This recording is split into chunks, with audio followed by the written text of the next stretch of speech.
mas ao mesmo tempo que tinha um mandato marcado por essa relação, tinha a mente no futuro, tinha a visão dos grandes fundadores de estruturar o Estado, de criar obras que permaneceram ao longo do tempo. Graco Cardoso foi um governador, na época era presidente da província, que se chamava, que empreendeu uma verdadeira revolução na educação sergipana.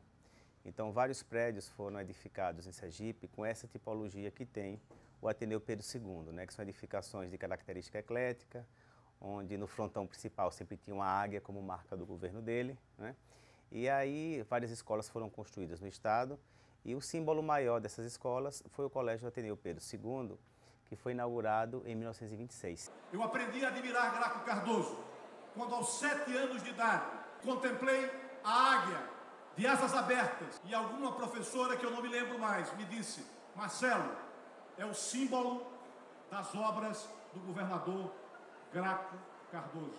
Ele cumpriria o seu papel de formação educacional, né, porque ele foi feito para ser o Colégio Ateneu Pedro II, depois ele passou a sediar alguns órgãos públicos, mas sempre voltados para a educação, a Escola de Comércio, né, a própria Secretaria de Estado da Educação e agora, mais recentemente, o Museu da Gente Sergipana. Então a trajetória dele mostra essa vocação para sediar espaços voltados para a educação e cultura. Aqui no museu, a identidade do povo sergipano é retratada de forma dinâmica e interativa, o que possibilita ao visitante um novo jeito de conhecer a cultura do nosso estado. A minha relação é a melhor possível. Primeiro porque desde o início da sua construção e a revitalização e a restauração do prédio que foi, para mim, vendo abandonado como ele estava, tornou-se uma referência pessoal e praticamente assim, de todo o estado de Sergipe, a identidade do povo sergipano. E me deu aquela paixão de terminar meu curso e vir participar dessa obra que foi feita justamente pelo um banco que eu passei a minha vida toda de trabalho junto com o povo sergipano. Bem, da inauguração tinha exatamente 85 anos, né? Então, já tinha aproximadamente 20 anos que o prédio estava abandonado, um processo gradativo e forte de deterioração, né? Então havia estruturas que foram descaracterizadas, outras estavam ausentes e outras estavam completamente danificadas, né? Então a gente fez um mapeamento de todos os elementos arquitetônicos para que pudessem ser recuperados. Bem, o governador Marcelo Deda decidiu que seria feito um equipamento cultural, né? E que o Banco do Estado de Sergipe estava se aproximando de seus 50 anos e daria de presente à sociedade sergipana esse espaço.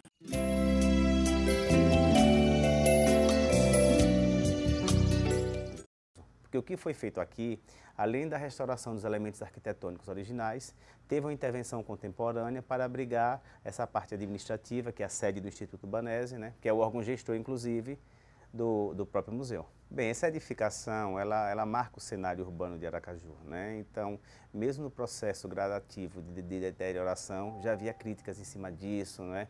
Algumas autoridades, a sociedade cobrava um destino para esse prédio. Porque depois de 20 anos de abandono, o mapeamento que foi feito detectou sequelas gravíssimas que ocorreram com o passar do tempo, né? Então, desgastes de infiltração, ação de intempéries, né? De vandalismo.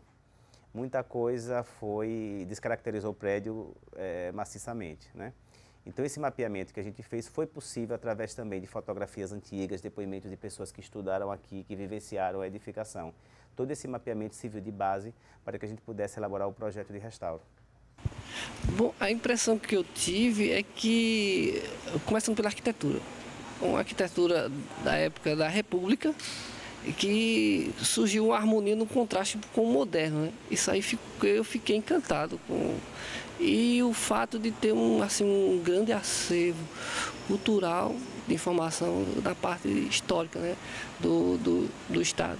Nós descobrimos, através de umas fotografias que tinha no Arquivo Público, né? No Instituto Histórico e Geográfico, melhor dizendo, que mostravam as pinturas na parte superior do Salão Nobre do prédio, né, da escola.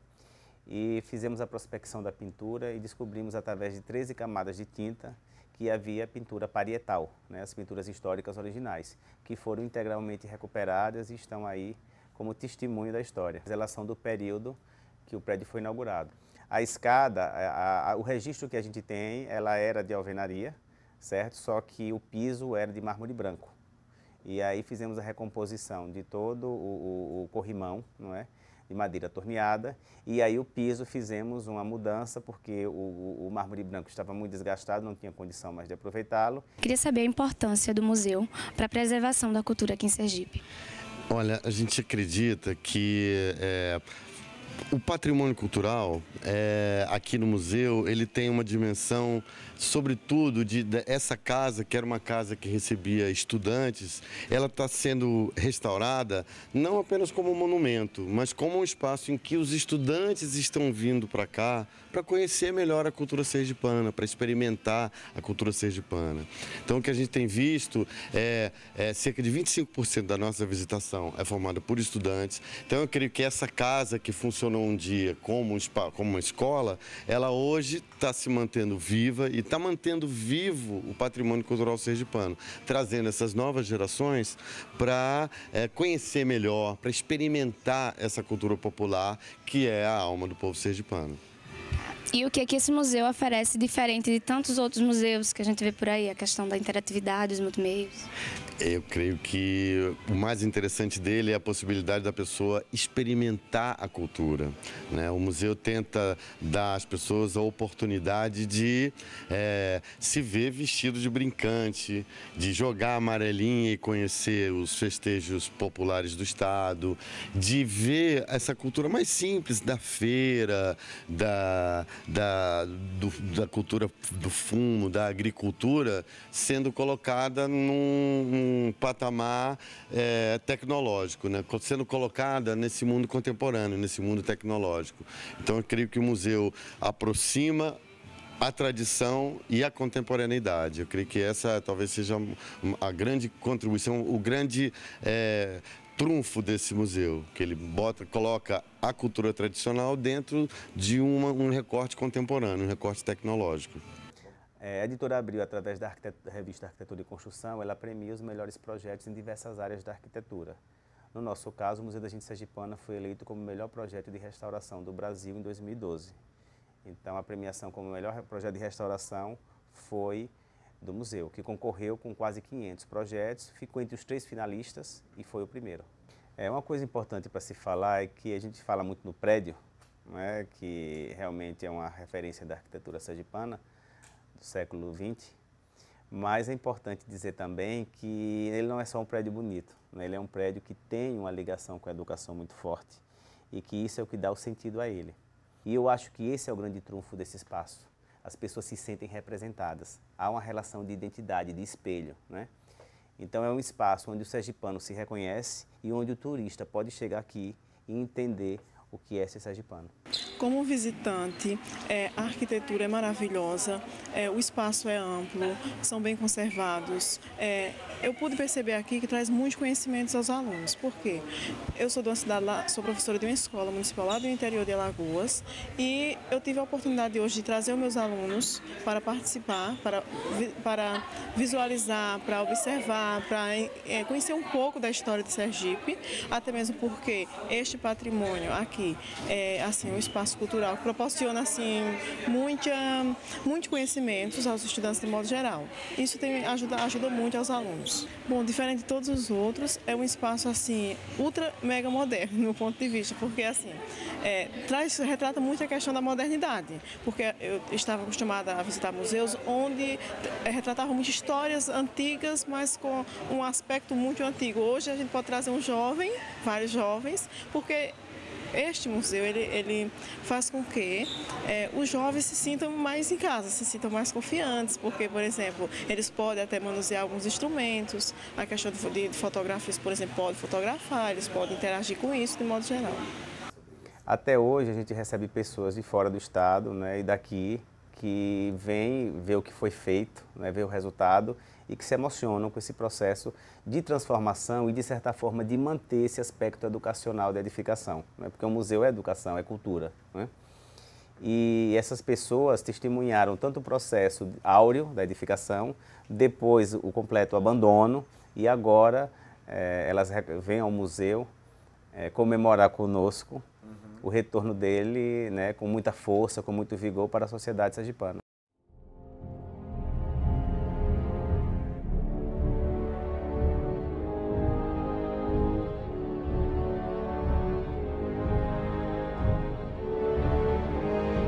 Quando recebemos o desafio desse trabalho, pensamos no aspecto histórico da casa desde a sua fundação em 1926 até os dias de hoje, culminando com a inauguração, ou reinauguração depois da restauração da casa e surgindo esse Museu da Gente Sergipana que tem uma importância histórica também na cultura do estado de Sergipe. Quando eu fui convidado para participar desse projeto, eu sabia que eu ia encontrar profissionais capazes, competentes, mas pessoas que não têm o registro profissional para que possa adentrar na área do trabalho, como na televisão, numa produtora, mas pessoas que sabem fazer.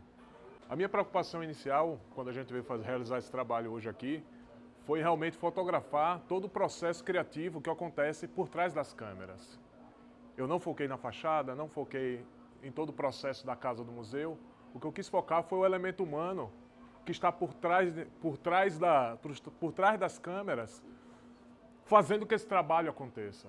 E muitas vezes esse tipo de profissional é desvalorizado, porque quem aparece, quem é o famoso, sempre é quem está na frente da câmera. Quem está atrás da câmera, às vezes passa batido, ninguém percebe, quando na verdade, se não houver o equilíbrio entre o bom profissional que existe atrás da câmera e o bom profissional que está na frente da câmera, o trabalho nunca vai sair perfeito.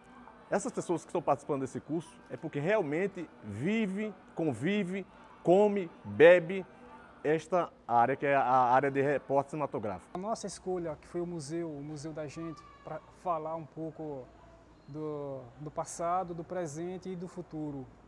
Eu quero aqui parabenizar a direção do sindicato, porque ter acolhido essas pessoas e feito com que tenha providenciado esse curso via a Faculdade Amadeus e capacitando todos, para que todos possam hoje adquirir o registro profissional de repórter cinematográfico e repórter fotográfico. A possibilidade de retratar a nossa cultura mais além do que a gente está acostumado a vivenciar, dentro de um espaço que fala de nós mesmos, está sendo algo bem transformador, além de inovador, né? Mostrar essa nossa característica, estar atrás dos bastidores, vendo como a gente quer transmiti-la, é o maior objetivo desse trabalho.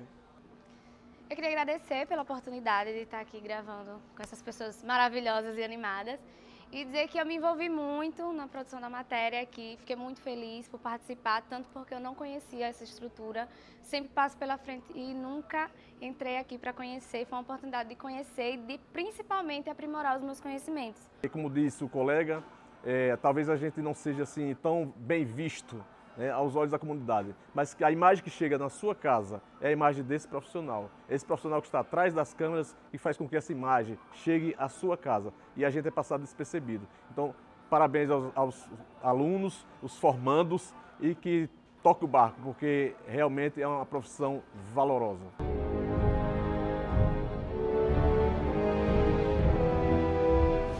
Acho que eu vou cruzar o pé. Não, mas dá trabalho para levantar. Deu pausa, tá gravando? O dedo tá na frente. Opa, eu já virei senador.